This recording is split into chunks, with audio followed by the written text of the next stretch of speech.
నమస్తే welcome to V3 news లక్ష్యం సమాజయితం నేను మానస ముందుగా హెడ్లైన్స్ గట్కేసర్ మండలంలోని ఎదులాబాద్ గ్రామంలో భారీ వర్షానికి తడిసి ముద్దైన ధాన్యం నష్టపోయిన రైతులకు తగిన న్యాయం చేస్తామని స్థానిక ఎంపీపీ భరోసా పరికాల పట్టణంలోని ఎంపీడీఓ కార్యాలయంలో పేదలకు నిత్యావసర సరుకులు పంపిణీ చేసిన ఎమ్మెల్యే చెల్ల ధర్మారెడ్డి దాతలు సేవా దృక్పథంతో సరుకులు పంపిణీ చేయడానికి ముందుకు రావడం అభినందనీయమని వ్యాఖ్య సూర్యాపేట నుండి హైదరాబాద్కు రావడానికి ప్రయత్నించిన కొన్ని కుటుంబాలు కొండ మల్లపల్లి వద్ద అడ్డుకొని వెనక్కు పంపిన పోలీసులు డీటెయిల్స్కి వెళ్తే దేవరకొండ నియోజకవర్గం కొండ మల్లపల్లికి సూర్యాపేట జిల్లా దూరజ్పల్లి నుండి 10 కుటుంబాలు ద్విచక్ర వాహనాలపై రావడంతో వారు సూర్యాపేట జిల్లాలోని దూరజ్పల్లి నుండి వస్తున్నారని తెలుసుకున్న స్థానికులు పోలీసులకు సమాచారం అందించారు. పోలీసులు వచ్చి ఎంక్వైరీ చేసి 10 కుటుంబాలని పిల్లలతో కలిపి సుమారు 42 మందిని ఒక ప్రైవేట్ కాలేజ్ బస్సులో వారికి మాస్క్లను అందజేసి ఎక్కడి నుండైతే వచ్చారో తిరిగి అక్కడికి పంపించడం జరిగింది.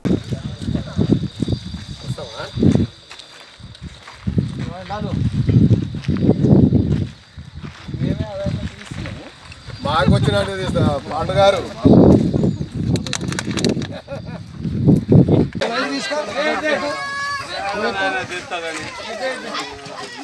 మాస్క్ అందరికీ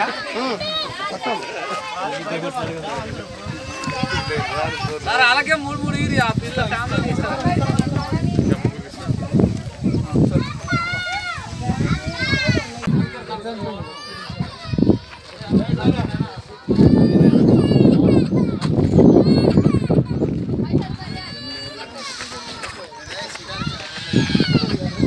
రెండు 23 24 25 25 3 28 32 33 34 ఇలా 35 36 37 38 39 ఇల్లు ఎవరన్నా 40 41. వరంగల్ రూరల్ జిల్లా పరికాల పట్టణంలోని స్థానిక ఎంపీడీఓ కార్యాలయ ఆవరణలో Sarvodaya youth organization Christian charitable trust ఆధ్వర్యంలో మండలంలోని పాస్టర్లకు 25 కిలోల బియ్యం మరియు నిత్యావసర సరుకులను పంపిణీ చేశారు. ఈ కార్యక్రమానికి ఎమ్మెల్యే చెల్ల ధర్మారెడ్డి ముఖ్య అతిథిగా హాజరయ్యారు. ఈ సందర్భంగా ఎమ్మెల్యే మాట్లాడుతూ వైరస్ వల్ల క్లిష్టమైన పరిస్థితులను ఎదుర్కొంటున్న పేద ప్రజలకు క్రిస్టియన్ మిషన్ తరఫున సేవా దృక్పథంతో సరుకులు పంపిణీ చేయడం అభినందనీయమని తెలిపారు. ఈ కార్యక్రమంలో యూత్ ఆర్గనైజేషన్ కార్యదర్శి pastor Damodar, municipality chairman Ramakrishna, vice chairman Jaipal Reddy, ACP Srinivas, RDO Kishan, MPDO Balakrishna, CI Mahender Reddy, కౌన్సిలర్లు బండి, సారంగపాణి, ఏకు రాజు తదితరులు పాల్గొన్నారు.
ఖమ్మం జిల్లా సత్తుపల్లి పట్టణంలో జాతీయ బీసీ సంక్షేమ సంఘం ఆధ్వర్యంలో నిత్యావసర సరుకులు మరియు కూరగాయలు పంపిణీ చేశారు.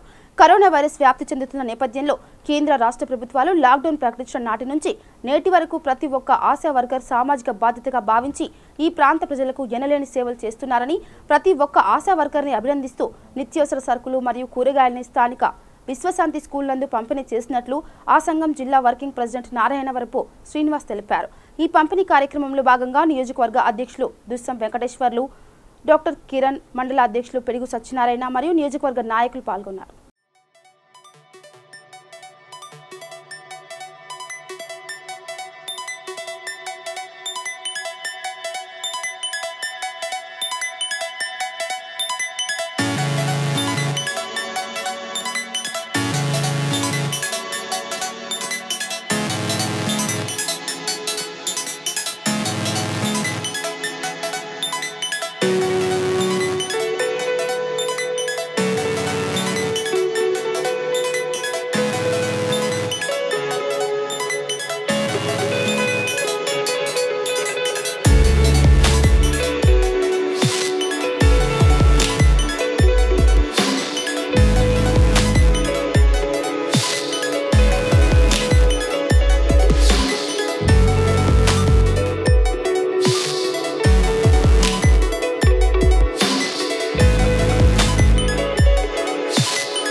నారాయణపేట జిల్లా మరికల్లో శ్రీనివాస మెస్పై excise assistant superintendent Vijay Bhaskar Goud ఆధ్వర్యంలో దాడి చేసి భారీగా మద్యం స్వాధీనం చేసుకున్నారు.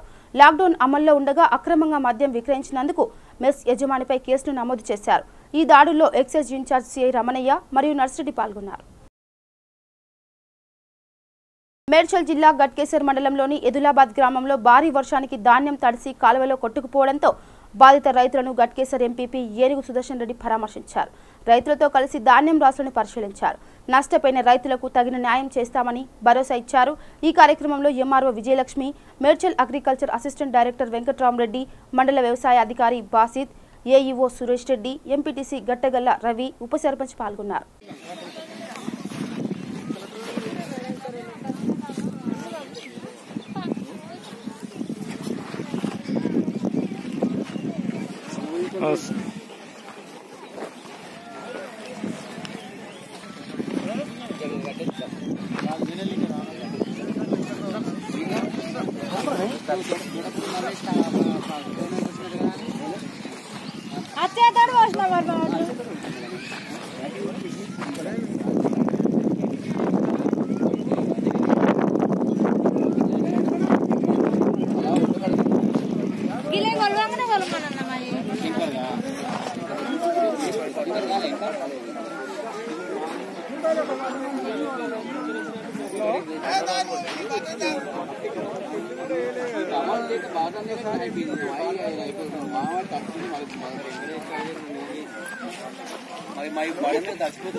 మొత్తం ఇవన్నీ వెళ్ళిపోతుందా అవైలబుల్ లేట్ వచ్చి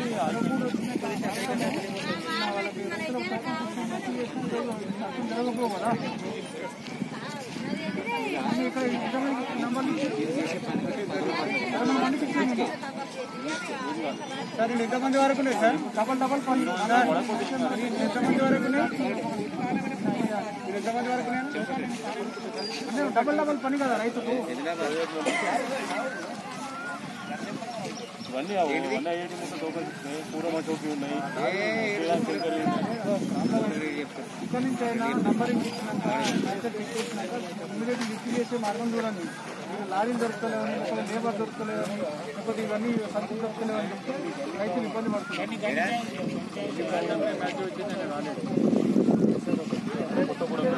చెప్పండి నేను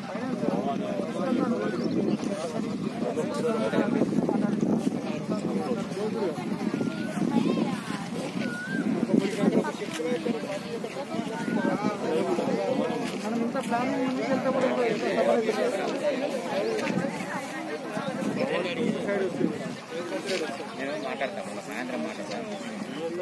జమ్మికుంట మండలం ధర్మానం వరి ధాన్యం కొనుగోలు కేంద్రాన్ని అదనపు కలెక్టర్ శ్యామ్ లాల్ ప్రసాద్ సందర్శించి ధాన్యం కొనుగోలు వివరాలు తెలుసుకున్నారు. తాలు లేకుండా వరి ధాన్యం ఉండేలా చూడాలని రైతులకు విజ్ఞప్తి చేశారు. అలాగే కొనుగోలు చేసేటప్పుడు రైతులు, హమాలీలు, ఇతర సిబ్బంది కరోనా వైరస్ సోకకుండా ముఖాలకు మాస్కులు ధరించి సామాజిక దూరం పాటించాలని అన్నారు. ఈ కార్యక్రమంలో Jammikunta municipal chairman Takkellapalli Rajeshwararao, Dharmaram PSCS chairman Katanguri Srikanth Reddy తదితరులు పాల్గొన్నారు.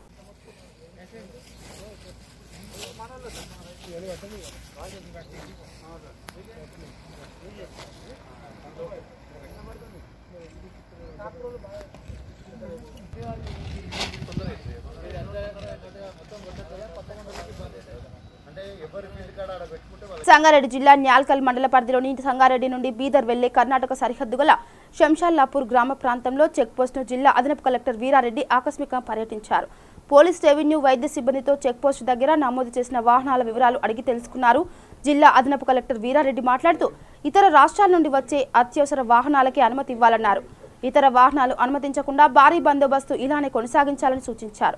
ఈ కార్యక్రమంలో న్యాల్కల్ మండలం MPDO Rajasekhar, RDO Ramesh, MRO Radhabai, Hadnoor SI Vijayarao, వైద్య అధికారిని శ్వేతాప్రియ పాల్గొన్నారు. అది తీసుకున్న తర్వాత మనకి ఇతను ఇక్కడే ఉన్నాడు, ఇక్కడ పర్సన్ అంటే పెద్ద అవసరం లేదు. ఎక్కడో దగ్గర లింక్ ఉంది, జైరాబాద్ గడి ఏరియా పోయించండు అని అంటే మనం ఏమంటే ఇమ్మీడియట్గా అలా లేదు వికారాబాద్ నుంచి వచ్చాడు. సూర్యాపేట నుంచి వచ్చారు. సో దాని ప్రకారం మీరు కొద్దిగా యాక్టివ్గా మిమ్మల్ని ఆశాలు అదే ఏ న్యూస్ని అలర్ట్ చేసి వాళ్ళ దగ్గర నుంచి ఇన్ఫర్మేషన్ కావాలి. బేసిక్ ఏంటంటే ఇన్ఫర్మేషన్ ఎంత ఈజీగా వస్తేనే మన జాబ్ ఈజీ.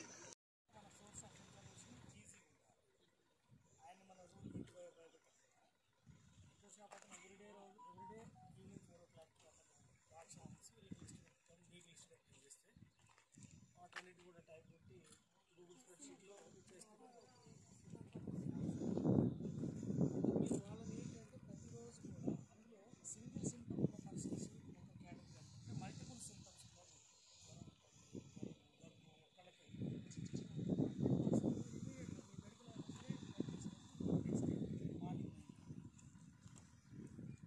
డౌట్ ఉంటే మీరు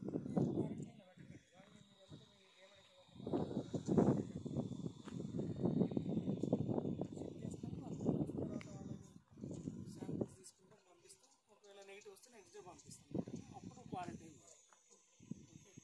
ఏదో సింపుల్గా చిన్నదానికి జలుబు ఉందనుకోండి, మీరు క్వారంటైన్ అంటే 28 days మళ్ళీ ఆ ఇల్లు అదంతా కూడా మళ్ళీ ఎవరు రాకపోవడం ఇవన్నీ కొన్ని సోషల్ అండ్ సైకలాజికల్ ఇంపాక్ట్ ఉంటుంది. కాబట్టి కాకుండా కొంచెం దాంట్లో మీరు ఆలోచన చేయండి. యాజ్ ఎ మెడికల్ ఆఫీసర్గా ఎవరిని మనం టెస్ట్ పంపించాలి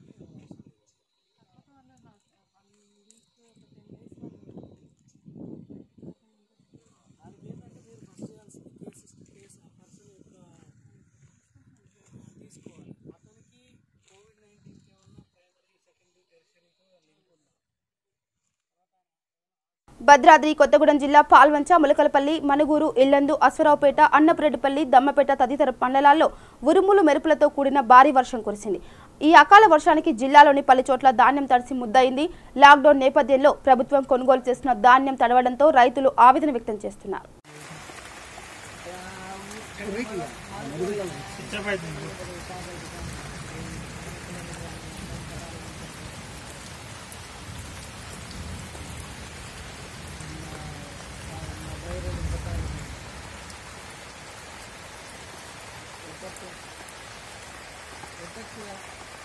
మెల్లగా కనపడాలి నాన్న, అదే అది గాడి క్లియర్ అండి.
జమ్మికుంట పట్టణంలో పోలీసు వారికి సహకరిస్తూ స్వచ్ఛందంగా యువకులు మేము సైతం అంటూ ముందుకు వచ్చి అనవసరంగా రోడ్లపై తిరుగుతున్న వారిని కరోనాపై అవగాహన కల్పిస్తూ ప్రతి ఒక్కరూ ఇంటికి పరిమితం కావాలని తెలియజేస్తున్నారు. వీరు చేస్తున్న సేవల పట్ల పలువురు హర్షం వ్యక్తం చేస్తున్నారు.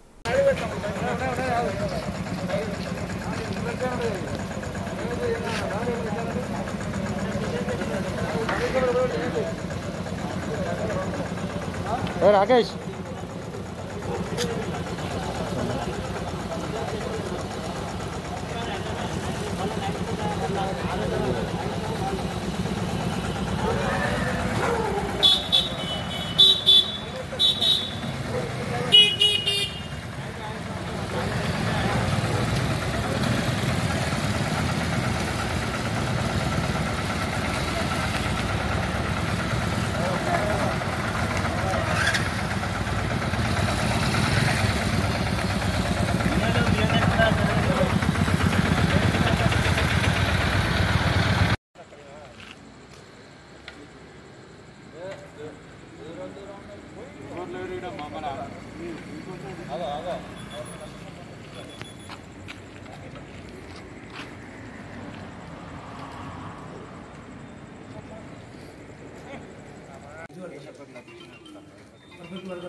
బనగానపల్లి మండలంలో కురిసిన భారీ వర్షానికి గాలి కూడా తోడవడంతో పలుచోట్ల భారీ చెట్లు విద్యుత్ స్తంభాలు విరగడంతో మండలంలోని విద్యుత్ ఏడీఏఈలు విద్యుత్ అధికారులు రంగంలోకి దిగి కేవలం 20 నిమిషాల్లో విద్యుత్ అంతరాయం లేకుండా పూర్తి చేయడం జరిగింది.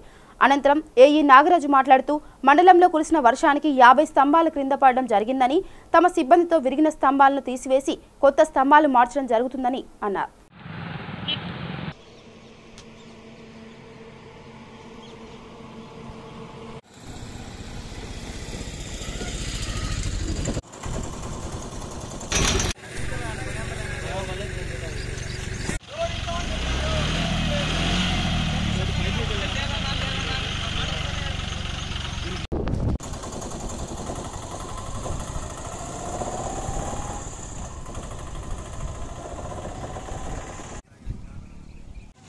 అందరికీ నమస్కారం.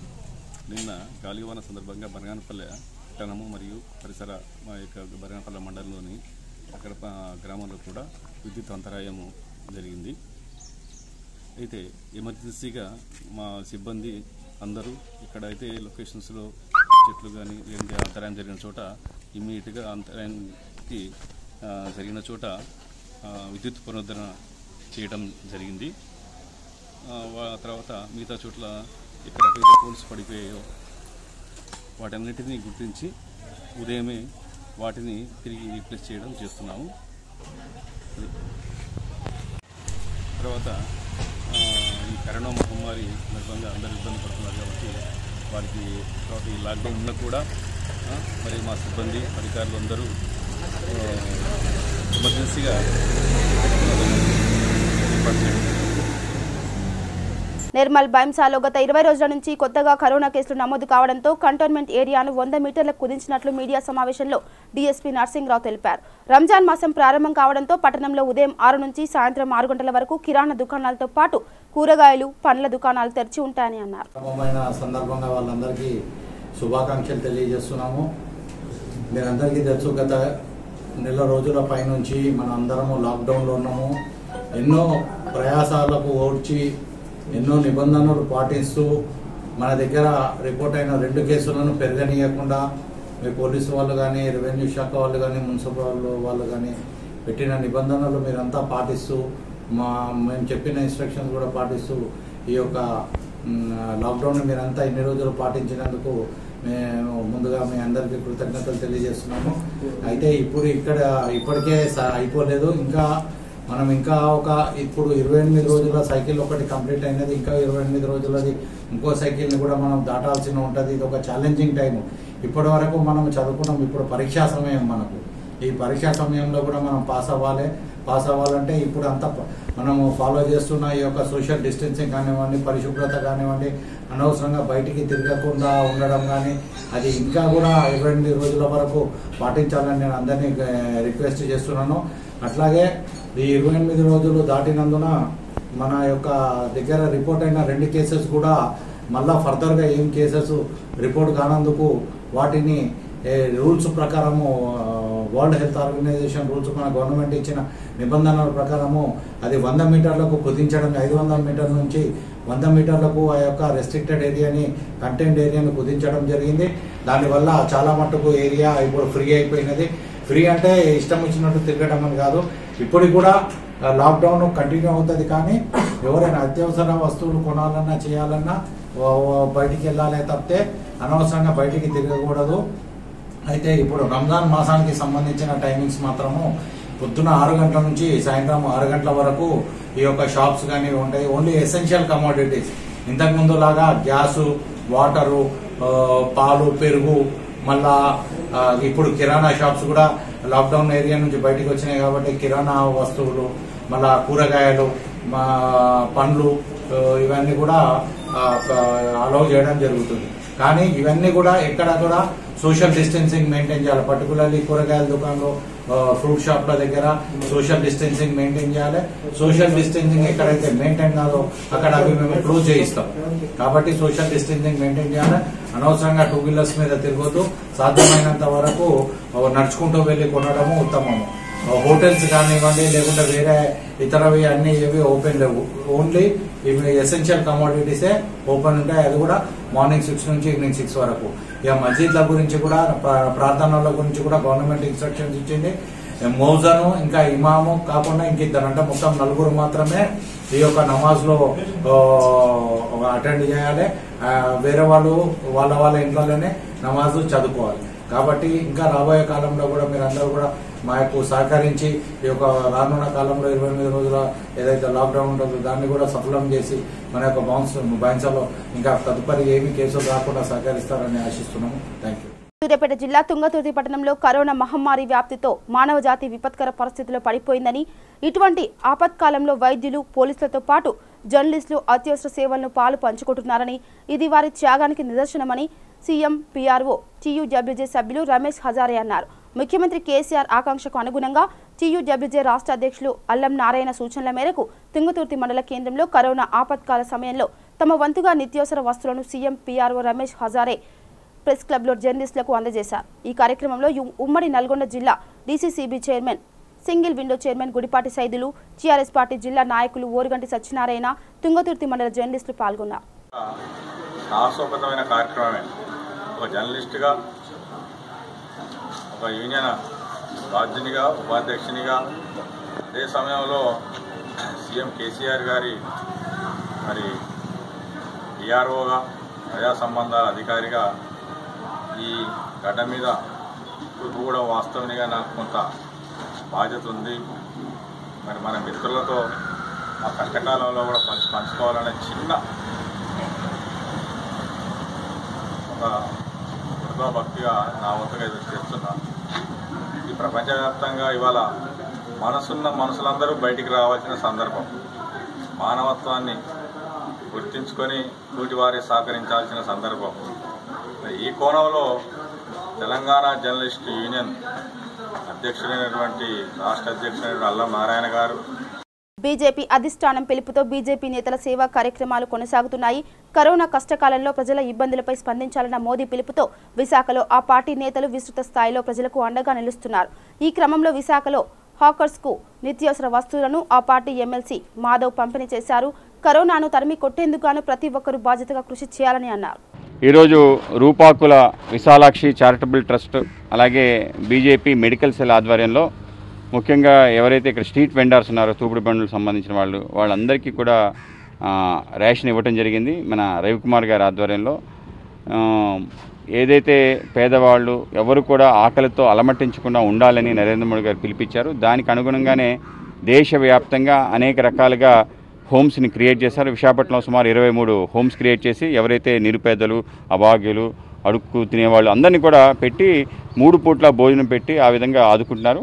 దేశవ్యాప్తంగా ఈ విధమైన క్యాంపులు నడుస్తున్నాయి. అలాగే రాష్ట్ర ప్రభుత్వాలకు ఆదేశాలు ఇచ్చారు. రేషన్ ఏదైతే మొదట పెడుతుందో 5 కేజీలు రైసు, పప్పు ఇవ్వాలని చెప్పి, రెండో విడత కూడా మొన్న 15వ తారీఖు నుంచి ప్రారంభమైంది. ఇంకా వీలైతే ఇంకా ఇవ్వటం చూస్తాం తప్ప ఎవరు కూడా బాధపడేటట్టు, ఇబ్బంది పడేటట్టు చూడమని చెప్పడం. దానికి అనుగుణంగా అనేక రకాల చర్యలు తీసుకోవడం జరిగింది. ప్రతి పేదవాడికి 1000 రూపాయలు డబ్బులు ఇవ్వడంతో పాటు ప్రతి మహిళకి జనధన్ అకౌంట్ ఉన్న వాళ్ళకి నెలకి 500 రూపాయలు చొప్పున ఇవ్వటం, అలాగే రైతులందరికీ కూడా 2000 రూపాయలు వాళ్ళ అకౌంట్లో వేయటం, ఇవన్నీ చేయటం జరిగింది. ఇవి కూడా కొన్ని మెజర్సే. కానీ ఇటువంటి ఎన్జిఓస్, అలాగే చారిటబుల్ ట్రస్ట్ వీళ్ళందరూ కూడా ఇతోధికంగా సహకారం అందించడం కారణంగానే ఇంత లాక్డౌన్ ఉన్నా కూడా, ఇన్ని రోజుల పాటు ఉన్నా కూడా అదని వాయిదా వేసి ఇంకా వాయిదా వేస్తారేమో అనే ఒక ఆలోచనలో ఉన్నా కూడా ప్రజలందరూ కూడా స్వచ్ఛందంగా, ఎక్కడా కూడా కలజడి లేకుండా అన్ని వర్గాలు, రాజు నుంచి పేదవాడి వరకు అందరూ కూడా ఒకే విధంగా స్పందించి ముందుకు వచ్చిన తీరు ఏదైతుందో ఇది అనితర సాధ్యమైన విషయం. ఆ విధంగా నరేంద్ర మోడీ గారి నాయకత్వం పట్ల ప్రజలందరికీ కలిగిన ఒక నమ్మకం, ఆ నమ్మకాన్ని ఉమ్ము చేయకుండా అందరూ కూడా ఒక సంకల్పం తీసుకున్నారు. ఏ విధంగా అయినా ఈ కరోనా మహమ్మారిని తొలగించాలి ప్రపంచవ్యాప్తంగా. ఆ విధమైన సంకల్పం ఈరోజు సిద్ధించే తరుణం వచ్చింది. ఏదైతే 3rd స్టేజ్ ఉందో కమ్యూనిటీ ట్రాన్స్ఫర్ కాకుండా ఉండాలి అని చెప్పి మనం భగవంతుని ప్రార్థించాలి. దీంట్లో ముఖ్యంగా ఎవరైతే కరోనా వారియర్స్ ఉన్నారో, పోలీసు, అలాగే మీడియా, డాక్టర్స్, నర్స్ అందరికీ కూడా తప్పనిసరిగా ప్రతిరోజు మనం ధన్యవాదాలు తెలియజేస్తూ ఇంకా దీనికి కోవిడ్ సంబంధించిన నివారణ సంబంధించిన చర్యలు మనందరం పాటిస్తూ ఆయుష్ సంబంధించిన ఏవైతే ప్రోటోకాల్స్ ఉన్నాయో వాటిని పాటిస్తూ కరోనాని మన దరి చేరకుండా ఆపాలి. ముఖ్యంగా పేద వర్గాల వారికి రాకుండా చూసుకోవాల్సిన బాధ్యత. ఆ విధంగానే నిజంగానే పేద దేశాలకి అంటుకోలేదు, ఏదైతే ధనిక దేశాలు ఉన్నాయో దాంట్లోనే ఈ మహమ్మారి బాగా పోటెత్తింది. కనుక ఈ సందర్భంలో అందరం కూడా దాని నివారణ చర్యలు పాటిస్తూ నరేంద్ర మోడీ గారు పిలిపించిన 7 పదులు దాన్ని పాటిస్తూ ముందుకెళ్లాలని అందరినీ కోరుతున్నాం. బులెటిన్ ముగించే ముందు హెడ్లైన్స్ మరోసారి. గట్కేసర్ మండలంలోని ఎదులాబాద్ గ్రామంలో భారీ వర్షానికి తడిసి ముద్దైన ధాన్యం. నష్టపోయిన రైతులకు తగిన న్యాయం చేస్తామని స్థానిక ఎంపీపీ భరోసా. పరికాల పట్టణంలోని ఎంపీడీఓ కార్యాలయంలో పేదలకు నిత్యావసర సరుకులు పంపిణీ చేసిన ఎమ్మెల్యే చెల్ల ధర్మారెడ్డి. దాతలు సేవా దృక్పథంతో సరుకులు పంపిణీ చేయడానికి ముందుకు రావడం అభినందనీయమని వ్యాఖ్య. సూర్యాపేట నుండి హైదరాబాద్కు రావడానికి ప్రయత్నించిన కొన్ని కుటుంబాలు కొండ మల్లపల్లి వద్ద అడ్డుకొని వెనక్కు పంపిన పోలీసులు. ఇవి బులెటిన్ అప్డేట్స్. చూస్తూనే ఉండండి V3 న్యూస్. లక్ష్యం సమాజహితం. నమస్కారం.